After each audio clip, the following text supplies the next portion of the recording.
Good evening. You're connected to The Next Word. I'm your host, Chris Warnke, and tonight we're going to talk about the advancement of military medicine. We have a very unknown secret here in Montgomery County called the Henry Jackson Foundation. And two of its representatives, Craig Anderson, who is VP, as well as CFO, and Joanne Sperber, who is Director of Communications. To both of you, thank you. And I say a little unknown secret because it's actually it's an incredible institution from what I know of it. Right. And I say kudos to all of you and your 2,400 employee nonprofit staff worldwide. I didn't know you were worldwide. Oh, yes. Until As I mentioned earlier, 25% of our business is overseas now. Which is remarkable. From where it started. Correct. So, starting from where it started, of course, President Reagan signed into law legislation for the advancement of military medicine. Correct. The goal was to create a foundation that would serve the Uniformed Services University of the Health Sciences, which is a medical school here behind Walter Reed across from NIH. And they had a need for a foundation that could function much like a state university would have a local foundation to help facilitate their fundraising, their research. If you donate money to the federal government, it's not tax deductible, although you can pay your taxes with it. But by donating it to the Henry Jackson Foundation, it is tax deductible. And we can also hold and manage endowments on behalf of the university, and that's a very important aspect as well. Oh, absolutely. No, that's right. And Joanne, you're Director of Communications, so you have a very robust full-time job. Yes, very much so. All the activity and all the programs, the education. It is. We serve many hundreds of programs, research programs all over the world, as Craig said. We have 1,700 employees working right here in Montgomery County at the Uniformed Services University, Walter Reed National Military Medical Center, and doing all kinds of work dedicated to advancing military medicine. So I'm responsible for all internal and external communications on behalf of the foundation. And as you say, it's a big job, but a really challenging and tremendous job, and a humbling job all at the same time. And you're juggling, 1,000 projects a year. We research projects. We have about 800 different awards that we manage. That's grants, contracts, cooperative agreements that we support.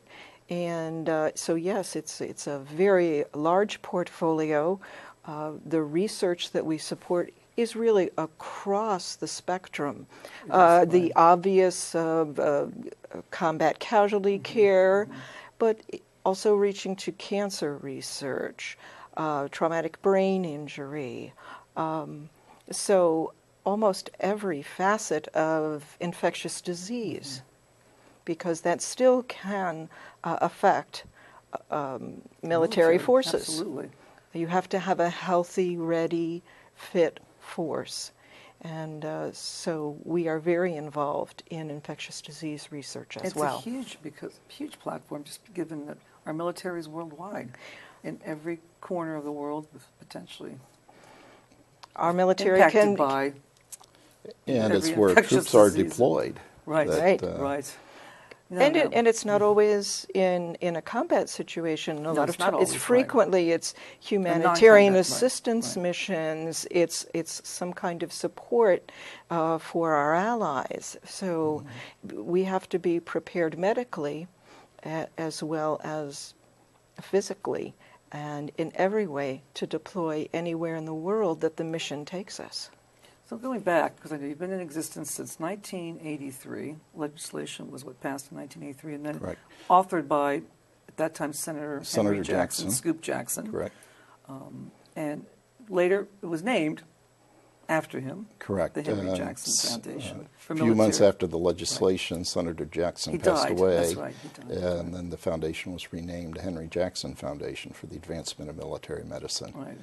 I think our first employee was in 1985, and we probably had a handful of employees until 1987. Okay, In 1987, a large program came to the Jackson Foundation. It's the HIV research HIV, program right.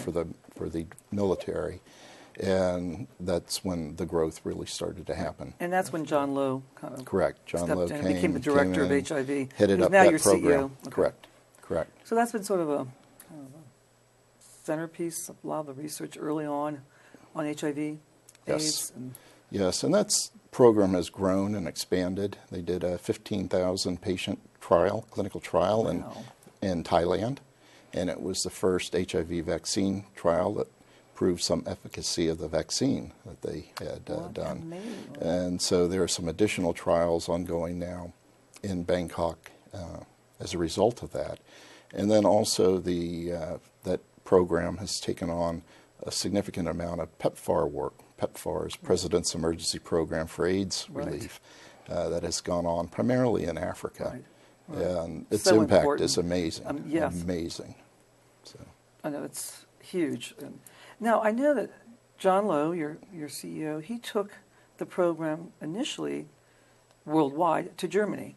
Is that correct? Did he help start one of the sites? No, I don't know that it was Germany so much as in Thailand. Oh, in Thailand, he really He was very focused on. yeah, instrumental in working with the U.S. Embassy and the military. There's a research laboratory of the U.S. Army, Armed there Forces Institute, AFRIMS, Armed Forces Armed- Research Institute For medical sciences. Really, is in Bangkok. And, In Bangkok. Mhm. So And- it was a joint program there. And speaking of that particular research institute, there are many that you partner with or you collaborate with within the military system, correct? In terms of That's correct. All these And it's research not centers and it's phenomenal. beyond the military too. We have a lot of partners, educational institutions that we partner with, Universities. Emory University, of course, the Uniformed Services University of the Health Sciences. There are many universities here in the United States as well as overseas Right. that we partner with, and that's really a very key part of our business is developing these partnerships and collaborations. And teaching them about the protocol of submissions and teaching them about procurement and training them Training and them. educating them on the grants and Right, and also how to set up clinical research and to accomplish your complicated. It's complicated. your clinical Right. research. It's a very complex it is. Absolutely. sector of military and public health, really. Very complex, and when you leave animal trials and get into the human trial phase, I mean, it opens up so many other issues that we really as a public, I don't think truly have an understanding of. I mean, that's some do just because of this, but the work that goes on in the military for the advancement of military medicine, and not just military medicine, but medicine globally. Right. Is really remarkable when you think about what goes on within the family of the defense family. Yes, we had one effort that we have supported for many years at the Uniformed Services University that was looking to create a Hendra virus vaccine and treatment. And that was most prevalent in Australia. And through our technology transfer group and HJF, we were able to help the university establish partnerships with colleagues in Australia and to actually move this research from a research to a testing to a clinical trials phase. And there is now an equine vaccine that is helping to stop Really? the spread of Hendra. That's incredible, and it's so important, particularly for smaller companies, because they fall into these phases, and then they run out of money, or they don't know how to, they don't have the technical support, and they don't have the bandwidth to raise the money. Or, I'm sure you've helped a lot of the smaller startup companies, or certainly companies that have gotten more into this. Yeah, particularly if they're doing trials, clinical trials. We try to sell the military and the military network to these companies. And the advantages are twofold. One, it brings those cutting-edge technologies into the military treatment facilities. And to the forefront. Not just correct. but into the forefront, right? Correct. Right. And also the military is a very diverse, ethnically, racially diverse group. Everybody has equal access to care. That's not generally the general public as common. And a very compliant population in that they come for their repeat visits. They, so many trials lose people to turnover and people that just leave the trial. And the military are excellent at supporting the trials once they enroll in them. Oh, absolutely. So do you work a lot with the Institute of Medicine? You all partner with the institutes? Not really with the Institute of Medicine. More with other... Correct. We have done several partnerships with NIH, the National Institutes of Health, and various agencies and institutes that make up the National Institutes of Health. And recently we've done some work with the Centers for Disease Control. Let's talk about that, because I know that's a newer... That's a new one that has started up, and actually that one has started in Kenya. It's in 3-4 locations in Kenya. And it was a new endeavor that we took on in support of the Centers for Disease Control. It started in October. It was a 1-year program, and it allowed the Centers for Disease Control to develop a new contract vehicle, if you will, to further that effort going forward. So because of our work with the U.S. Army in Kenya, we'd come to the attention of the Centers for Disease Control. So when they needed organization to help them bridge for 1 year, they came to us, and it's been very rewarding to get that program up and operating. Well, that's terrific. And having that bridge and having that connection, right, and having the experience that you all had on the ground for so many years in these parts of the world, like you mentioned, Kenya, Tanzania, Australia, or Thailand, Uganda, Nigeria. Wow. We're just now hired our first employee in Mozambique. Oh, really? 2 weeks ago. Our second employee starts in August, and each of these countries are difficult to do business in and to learn the rules and learn how to navigate. And their own protections. Correct. Yeah, their own laws in terms of, and even the language. Right, in Mozambique, it's Portuguese. So it's a new language there. Mozambique, absolutely, No. Well, I'm sure you've taken a lot of the skills you have today, certainly for the last, how many, 20 years? You've been... 26 years 26 with years. the Henry Jackson Foundation, correct. But before that, you were Director of Finance for the city of Herndon. Correct. I was in local government for a little over 10 years. So I want to see how you took that experience, and you've done obviously very well, very successfully with what you're doing today. We're going to come back and we'll talk about how you got started. Okay. Because I know people want to know that. And Joanne, I'm not going to miss you either, because I'm sure you have a very interesting portfolio and past in terms of your work experience. So we'll be right back. We're going to take a short break and then we'll come back. You're watching The Next Word. We're going to take a short break and we'll be right back. Hey, Mom. I got the job. You've got the job. Welcome aboard. I've got a job to do today. Have a good first day at work, Mom. Donate to Goodwill. Help provide job training in your community. Welcome back. I'm your host, Chris Warnke of The Next Word. Tonight we're having a conversation about military medicine and what the Henry Jackson Foundation has been doing these last 33 years. We have Joanne Sperber, who's Director of Communications, as well as Craig Anderson, Senior Vice President and CFO.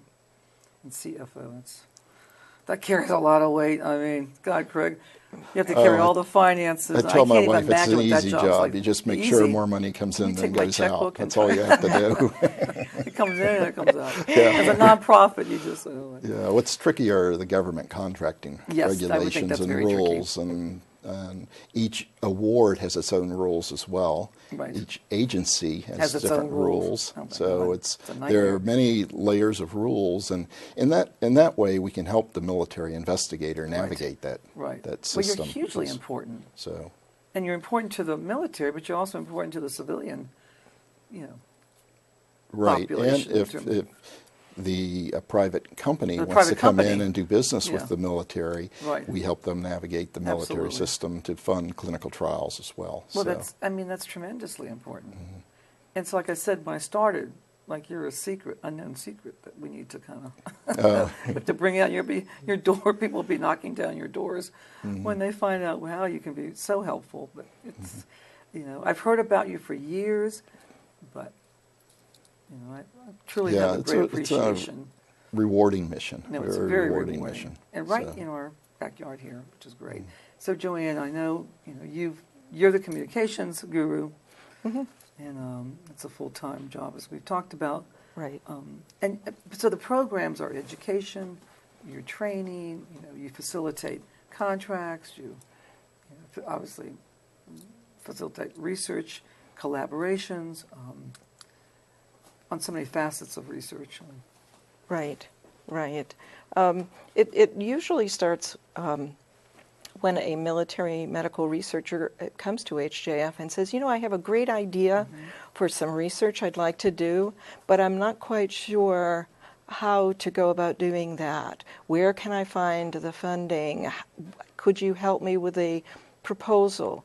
And we do. We help those individuals with their proposals, and then they'll come back to us and say, well, now I need help with hiring people to help me. I need help with managing. I need help with with purchasing equipment and supplies for my research, for communicating about my research. And the Henry M. Jackson Foundation is there to help them do all of those things. Oh, that's terrific.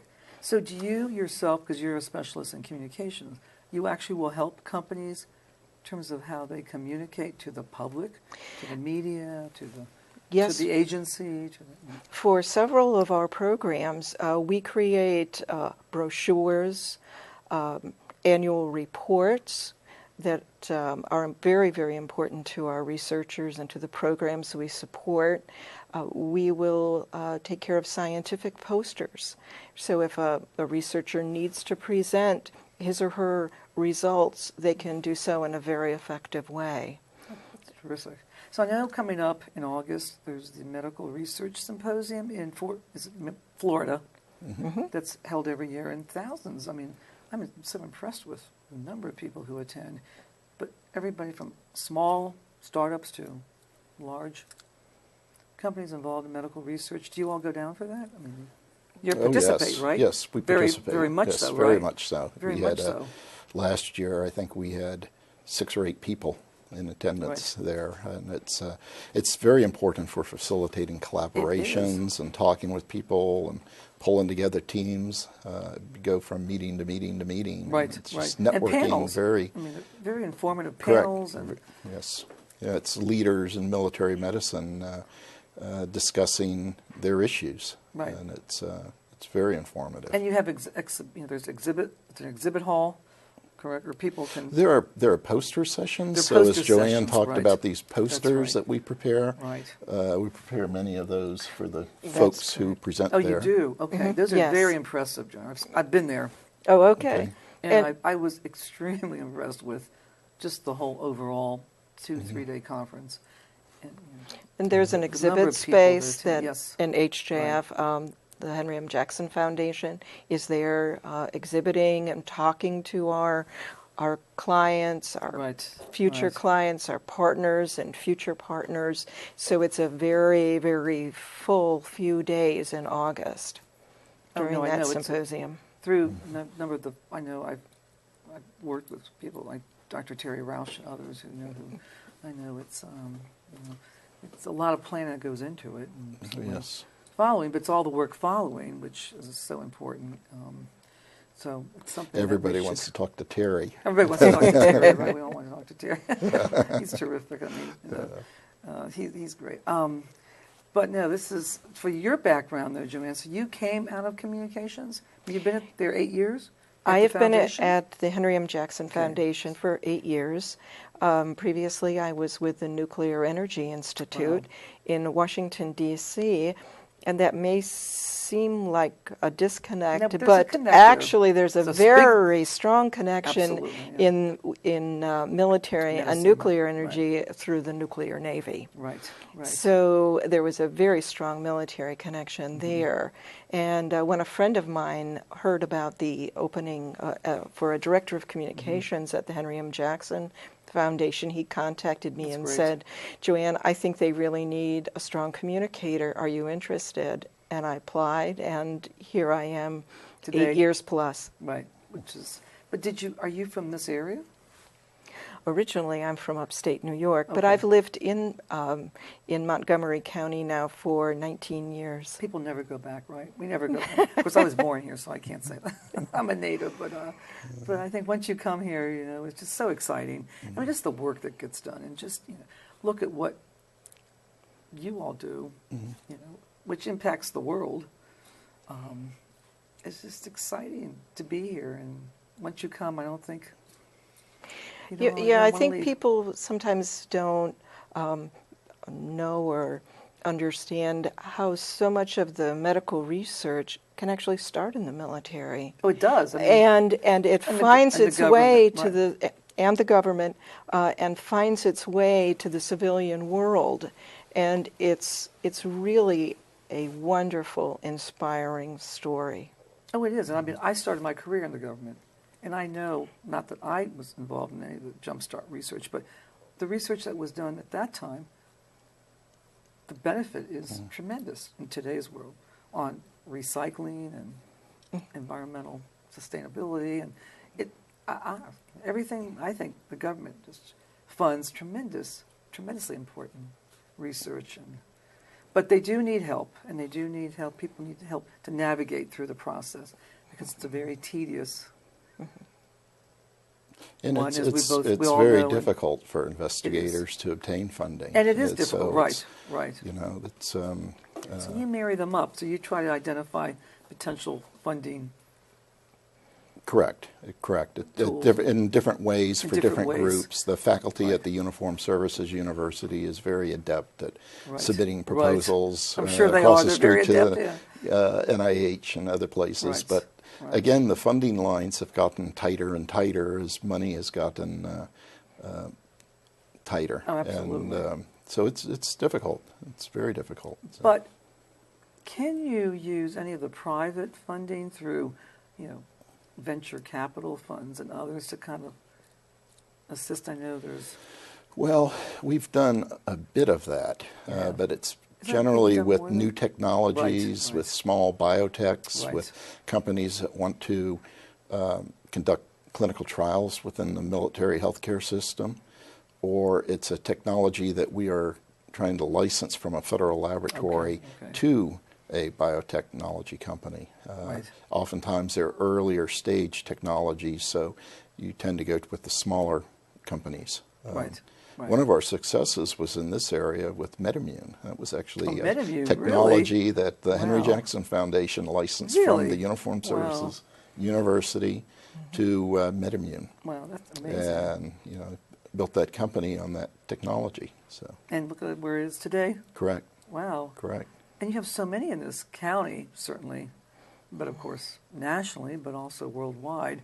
I guess you're seeing that in going back to places like Africa, in Kenya or in Tanzania. I mean, are you starting to see local? Do you see this kind of activity with some of the local companies on the ground, where they're partnering with some of your research? Not so Not much in Africa. Not so much in Africa, no. But Thailand, maybe. I would say more so. You could see it in Thailand. Right, Thailand right. has a little bit more Better- developed right, infrastructure, right.